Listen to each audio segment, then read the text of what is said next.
Talat Masood is speaking to us, a former general in the Pakistani army, also a defense and political analyst. Thanks very much for bearing with us while we sorted out the technical problems. Let me give you a view of Pakistan from the outside world not that long ago. A country full of corruption, both in politics and civil society. A country where the army has so much power that it kind of stymies true democracy. A country where most people live in the countryside, where feudal landlords tell people who to vote for. Has that changed? Is Pakistan now a legitimate functioning democracy, do you think? Well, I think it has only partly changed. I would not say that it has fully changed, because there is still the influence of the landlords and those people who are moneyed, and there is also some sort of influence of the military to a large extent. Military remains a very powerful institution, and of course the judiciary also has become powerful, but not half as powerful as the military. And there have been, as you know, certain allegations as well that they seem to favor certain parties. How far they are true, that we will only see when the election results come out. But obviously, Pakistan's democratic system is yet to mature, and it would take quite some time.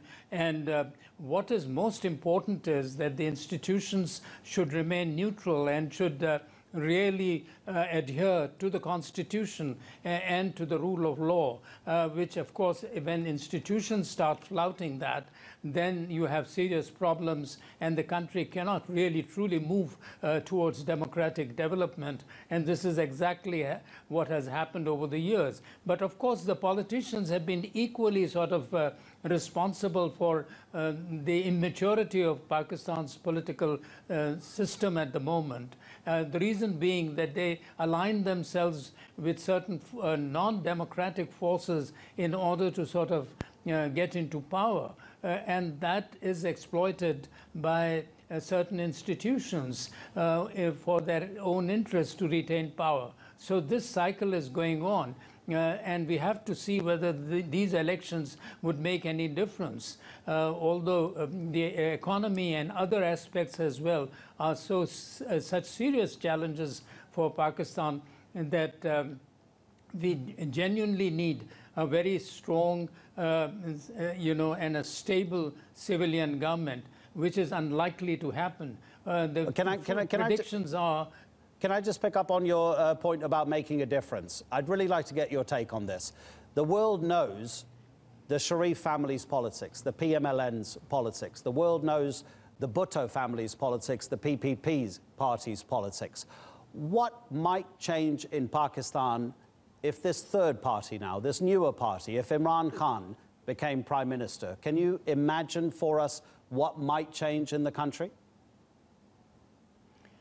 Well, I think there will be greater sort of emphasis on making sure that corruption is reduced. There is no doubt about that, because I think even if there was any other party also, there is so much of awareness at the moment, and everyone is so alert as far as corruption is concerned. So there is a lot of pressure on politicians. So even if they are corrupt politicians, there will be a difference this time, and there will be certainly less corruption.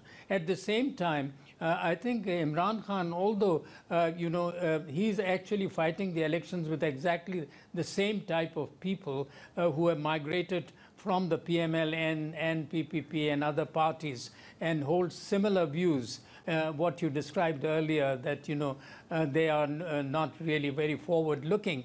But at the same time, I would think that the message that he has given would make a certain amount of difference. But my fear is that because he is so much surrounded by the same type of people who in the past he has been blaming himself for dragging Pakistan backwards.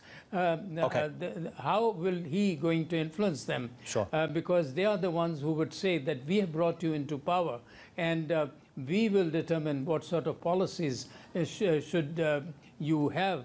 So I think there will be a big tussle, and I don't see a radical change taking place